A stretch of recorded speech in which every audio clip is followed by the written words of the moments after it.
नमस्कार दोस्तों, मैं हूँ आरती प्रजापति यूट्यूब चैनल पर आप सभी का हार्दिक स्वागत करती हूँ। दोस्तों, हमारे यहाँ UGC net paper 1 and paper 2 psychology की प्रिपरेशन कराई जा रही है।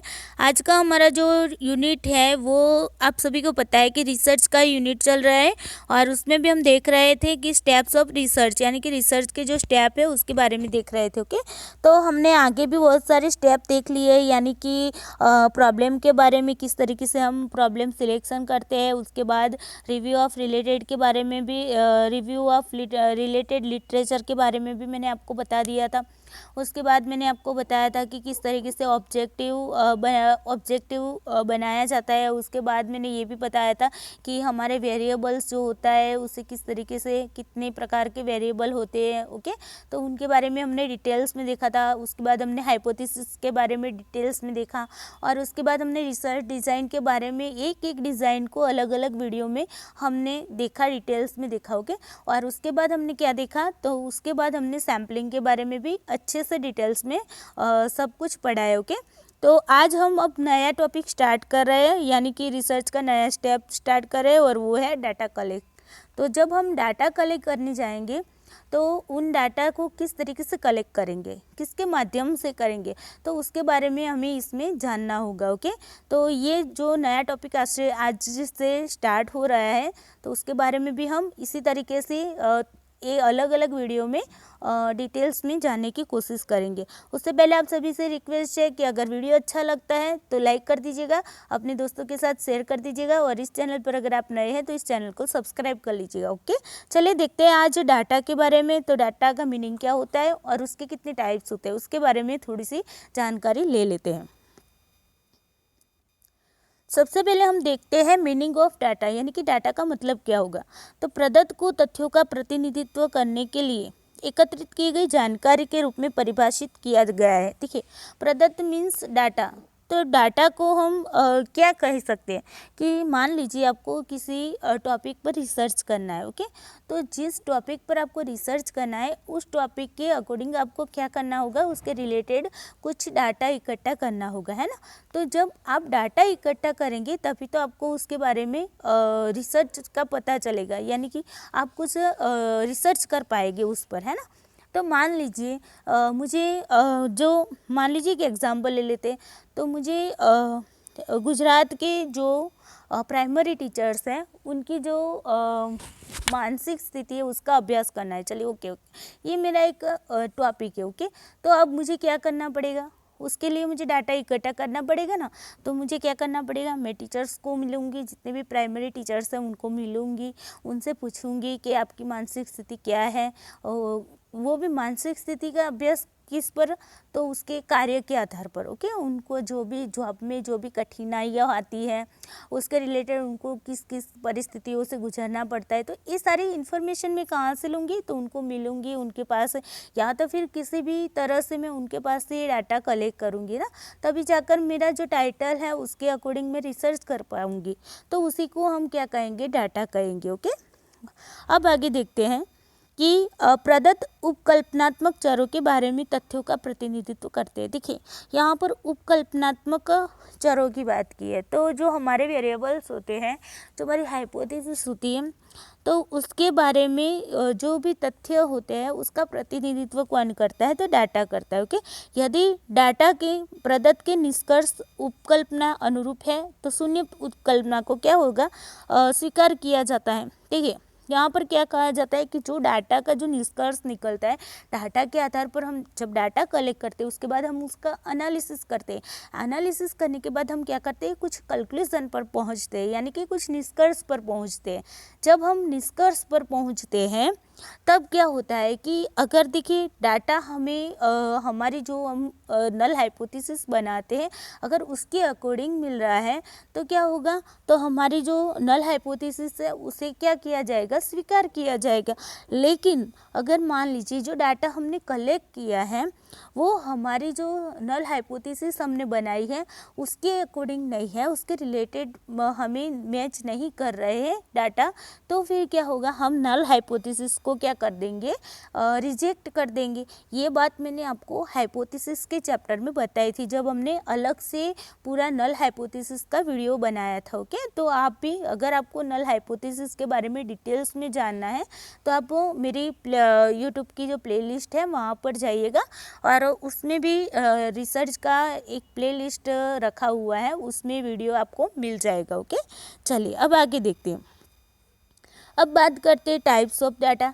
तो डाटा के भी बहुत सारे टाइप्स है, यानी कि उसे बहुत सारे रूप में वर्गीकृत किया जा सकता है, जैसे कि प्राइमरी डाटा और सेकेंडरी डाटा। ओके, जिसे हम प्राथमिक प्रदत्त एवं गौण प्रदत्त कहते हैं। ओके, उसके बाद देखते हैं वस्तुनिष्ठ एवं विषयनिष्ठ। ओके, उसके बाद हम देखते हैं, यानी कि यहाँ पर ऑब्जेक्टिव, वस्तुनिष्ठ को क्या कहेंगे, ऑब्जेक्टिव डाटा। ओके, और विषयनिष्ठ को कहेंगे सब्जेक्टिव डाटा।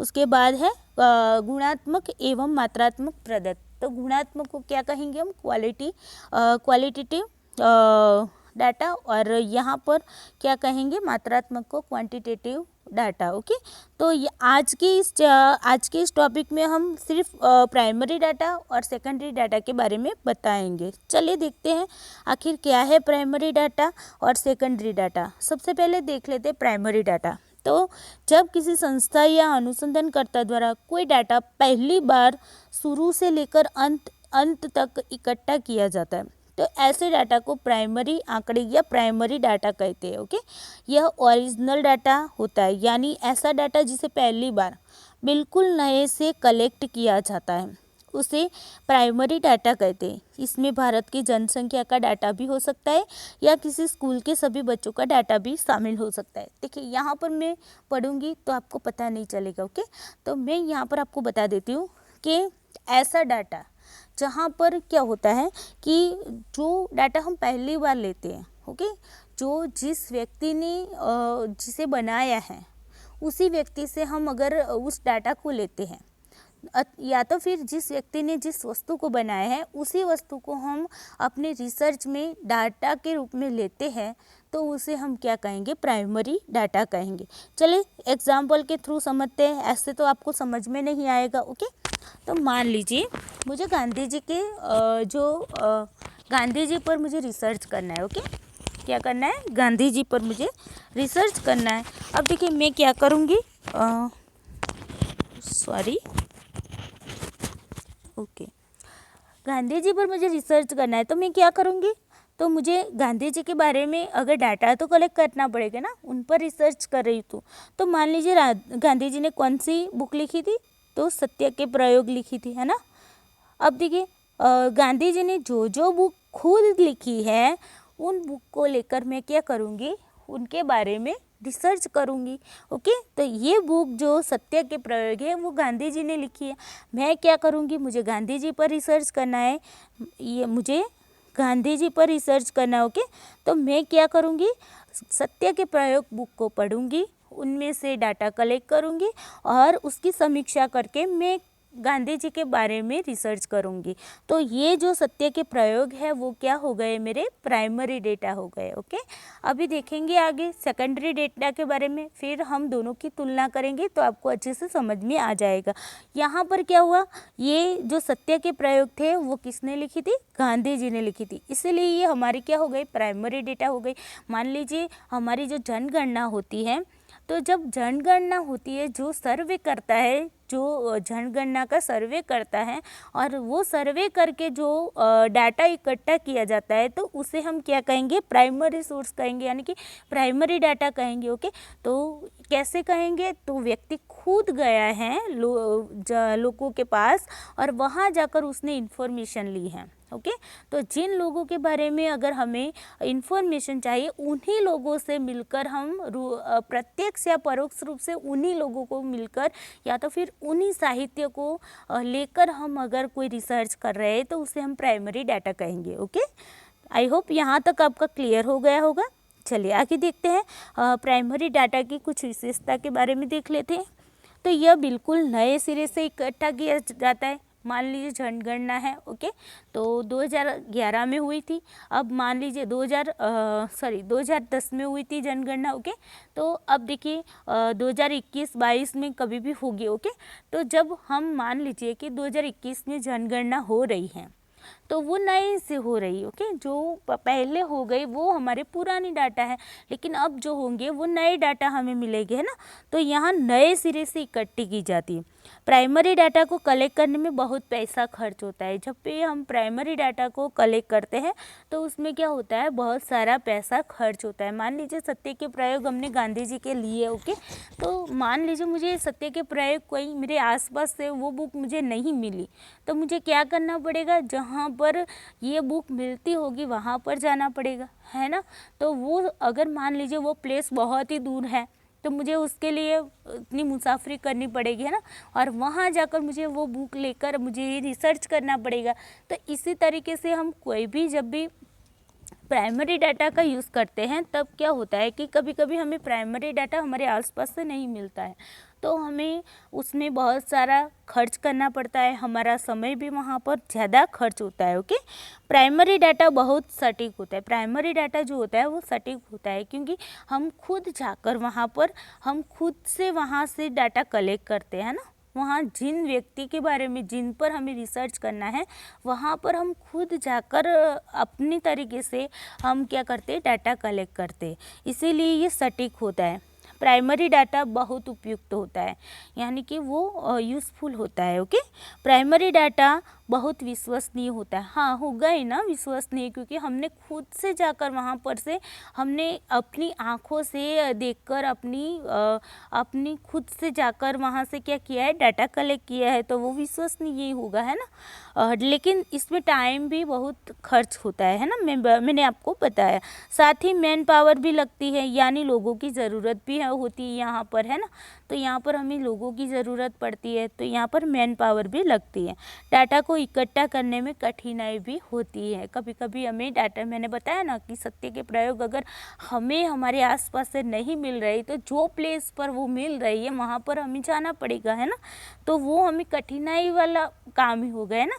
तो यहाँ पर जो प्राइमरी डाटा होता है उसको इकट्ठा करने में क्या होती है, कठिनाई भी होती है। आई होप आपको प्राइमरी डाटा के बारे में समझ में आ गया होगा। चलिए अब देखते हैं सेकेंडरी डाटा की बात करते हैं। तो सेकेंडरी डाटा में क्या होगा, तो द्वितीयक आंकड़े या सेकेंडरी डाटा वह डाटा होता है जो पहले से ही किसी संस्था या अनुसंधानकर्ता द्वारा इकट्ठा किया जा चुका होता है और नया अनुसंधानकर्ता इसे पहले से कलेक्ट डाटा का प्रयोग कर नई सूचना तैयार करता है। जैसे अगर भारत की जनसंख्या का डाटा आपके पास पहले से है तो आप उसमें से बड़ी आसानी से यह अपने शहर में कितनी प्रतिशत लोग साक्षर है और कितने प्रतिशत लोग निरक्षर है पता लगा सकते हैं। लेकिन आपने वह डाटा पहले से कलेक्ट भारत की जनसंख्या के डाटा से प्राप्त किया, इसलिए यह डाटा सेकेंडरी डाटा कहलाएगा। देखिए यहाँ पर क्या समझने की कोशिश कीजिए, सेकेंडरी डाटा में क्या होता है कि यहाँ पर किसी और ने डाटा कलेक्ट किया हुआ है और उनमें से आप अपनी रिसर्च के लिए कुछ डाटा लेते हैं तो उसे ही हम सेकेंडरी डाटा कहेंगे, ओके।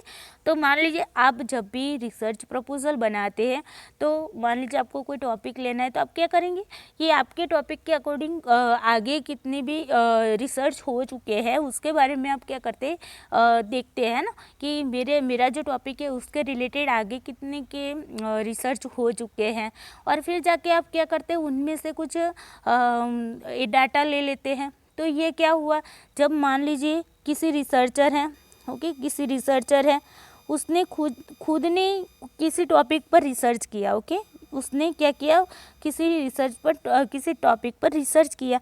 तो ये जो उसने जो थीसिस बनाई है वो थीसिस जो रिसर्चर ने जो थीसिस बनाई है, मान लीजिए कि रिसर्च करके जो थीसिस बनाई जाती है ना, शोध निबंध बनाते, तो ये जो थीसिस बनाई है जो रिसर्चर ने वो क्या हुआ, उसके लिए तो वो प्राइमरी डाटा है, ओके। लेकिन मान लीजिए मुझे कुछ टॉपिक पर क्या करना है, रिसर्च करना है और मेरे टॉपिक के रिलेटेड यहाँ पर मुझे कुछ डाटा मिल रहा है, कुछ इन्फॉर्मेशन मुझे मिल रही है, तो मैं क्या करूँगी, इस थीसिस को देखूँगी और उनमें से कुछ इन्फॉर्मेशन को अपनी रिसर्च में लूँगी। तो ये मेरे लिए, ये जो थीसिस है वो मेरे लिए क्या बन गई, सेकेंडरी डाटा बन गई। ओके, रिसर्चर के लिए तो खुद के लिए क्या थी, ये प्राइमरी डाटा थी, लेकिन मेरे लिए ये क्या बन गई, तो वो मेरे लिए सेकेंडरी डाटा बन गए। ओके, तो थी एक ही चीज़, लेकिन अलग अलग वे में, अलग अलग डाटा के रूप में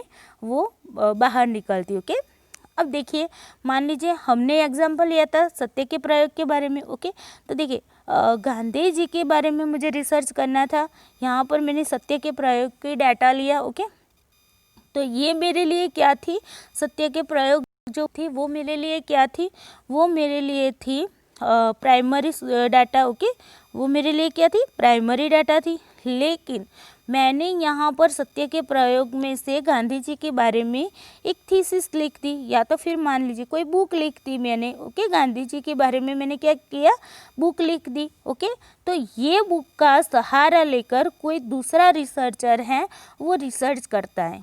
ओके, यहाँ पर मैंने क्या किया, सत्य के प्रयोग को लेकर मैंने एक बुक बना दी। अब देखिए, मेरी ही बुक को लेकर कोई रिसर्चर क्या करता है, गांधी जी के ऊपर रिसर्च करता है। तो क्या हुआ, वो मेरी जो बुक थी वो उसके लिए क्या बन जाएगी, वो उसके लिए सेकेंडरी डाटा बन जाएगी। कैसे बनेगी, क्योंकि ये बुक मैंने लिखी है। ओके, लेकिन मैंने तो कहाँ से ली थी, तो जो खुद गांधी जी जिस पर मुझे रिसर्च करना है उन्होंने जो लिखी थी उन्हीं में से मैंने लिया है। ओके, लेकिन इस रिसर्चर ने क्या किया, मेरी बुक में से लिया। तो ये बुक तो मैंने लिखी थी ना, गांधी जी ने तो लिखी नहीं है। तो मान लीजिए गांधी जी ने जो भी लिखा है उसका मैंने क्या किया है, सारांश यहाँ पर मेरी बुक में दिया है। ओके, तो उसके आधार पर इसने, ये दूसरे रिसर्चर ने क्या किया, मेरी बुक का सहारा लेकर रिसर्च किया। तो मेरी बुक उसके लिए क्या हो गई, सेकेंडरी डाटा बन गई। ओके, आई होप आपको ये प्राइमरी डाटा और सेकेंडरी डाटा के बारे में अच्छे से समझ में आ गया होगा। चलिए आगे देखते हैं थोड़ा सा। किसी दूसरे व्यक्ति द्वारा कलेक्ट डाटा का इस्तेमाल किया जाता, मैंने अभी बताया ना, मैंने जो कलेक्ट किया था और वो मैंने जो कलेक्ट किया मेरे में से दूसरे, तो उसे ही हम क्या कहेंगे, सेकेंडरी डाटा कहेंगे। सेकेंडरी डाटा को कलेक्ट करने में बहुत कम पैसा खर्च होता है। जब मैंने सत्य के प्रयोग को देखा, उसको पढ़ा और उसके बारे में, जो गांधी जी के बारे में जो भी मैंने रिसर्च किया, तो उसके पीछे मेरे ज़्यादा खर्च लगा होगा। और फिर मैंने उसका जो समीक्षा की और जो सारांश के रूप में मैंने एक बुक लिखी, तो उस बुक को खरीदने में जो दूसरे रिसर्चर होगा उसे बहुत ज़्यादा पैसा कम खर्च नहीं होगा। ओके, सेकेंडरी डाटा बहुत कम सटीक होता है। मान लीजिए मैं अपने अनुभवों को भी उस बुक में, मेरी बुक में लिख देती हूँ, तो वो सटीक नहीं है ना। वो गांधी जी ने जो कहा वो मैं ना भी लिखूँ, मेरे विचार उसमें ऐड कर देती हूँ, तो वो बात गांधी जी के जो वे से हम देखा जाए तो वो सटीक नहीं होगी, है ना। फिर सेकेंडरी डाटा बहुत उपयुक्त नहीं माना जाता। ओके, तो वो बहुत उपयोगी नहीं माना जाता। सेकेंडरी डाटा बहुत कम विश्वसनीय होता है, इसमें टाइम भी बहुत कम खर्च होता है, न के बराबर कोई, क्योंकि यह पहले से ही तैयार होता है। देखिए यहाँ पर मैंने बुक तैयार कर दी और उसी से क्या किया, दूसरे रिसर्चर ने वहाँ पर क्या कर दिया, रिसर्च कर दिया। तो यहाँ पर क्या होगा, ये पहले से ही मैंने डाटा सब कलेक्ट किया हुआ था और उस डाटा का दूसरे ने यूज़ किया। जैसे कि मान लीजिए जनगणना है, तो जनगणना का 2010 में जो जनगणना हुई थी, तो उसके डाटा इकट्ठा कर दिए। मान लीजिए मैंने इकट्ठा करना, मेरा ऑर्डर हुआ, मैं खुद गई, सबको मिली, डाटा इकट्ठा किया मेरे गांव में। ओके, और वो डाटा मैंने कचहरी में क्या किया, जमा करवाया। ओके, अब देखिए कोई दूसरा रिसर्चर है, वो क्या करेगा, यहाँ पर कचहरी पर जाएगा और उस डाटा का इस्तेमाल वो खुद अपने रिसर्च में करेगा। तो यहाँ पर डाटा एक ही है, ये डाटा मेरे लिए क्या होगा, प्राइमरी होगा, लेकिन इस रिसर्चर के लिए क्या बनेगा, सेकेंडरी बनेगा। ओके, तो ये पहले से ही तैयार किया गया था और इस रिसर्चर ने क्या किया, उसका इस्तेमाल किया। और मैंने क्या किया, मैं खुद गई और मैंने खुद से वो डाटा कलेक्ट किया था। ओके, उसके बाद आगे देखते हैं, लोगों की ज़रूरत नहीं पड़ती यहाँ पर देखिए, मैंने जब सर्वे किया तो मुझे लोगों की ज़रूरत पड़ी। मैंने सर्वे करके यहाँ पर सूची तैयार कर दी और इस रिसर्चर ने उस सूची का इस्तेमाल कर दिया, तो वो तो लोगों को उसे तो लोगों की ज़रूरत नहीं पड़ी, क्योंकि उसके पास क्या आ गई, सूची आ गई है ना। तो यहाँ पर लोगों की ज़रूरत नहीं पड़ती है। डाटा को इकट्ठा करने में कोई कठिनाई भी नहीं होती है। ओके, तो यहाँ पर उसे डाटा कलेक्ट करने में कोई कठिनाई नहीं हुई। वो गया कचहरी पर जाकर बोला मुझे जनगणना की संख्या दीजिए, मुझे सूची दीजिए, तो वहाँ से कचहरी से उसे सूची दी गई। तो उसका काम तो आसान हुआ है। जब डाटा कलेक्ट किया, घर घर जाकर मैंने सर्वे किया, तो वो मुझे कठिनाई हुई थी। ओके, तो वो प्राइमरी डाटा था, और इसने जो कचहरी से सूची ले ली वो क्या हो गया, वो सेकेंडरी डाटा हो गया। ओके, आई होप आपको प्राइमरी डाटा और सेकेंडरी डाटा के बारे में अच्छे से समझ में आ गया होगा। तो आज के लिए दोस्तों इतना ही। Thank you so much.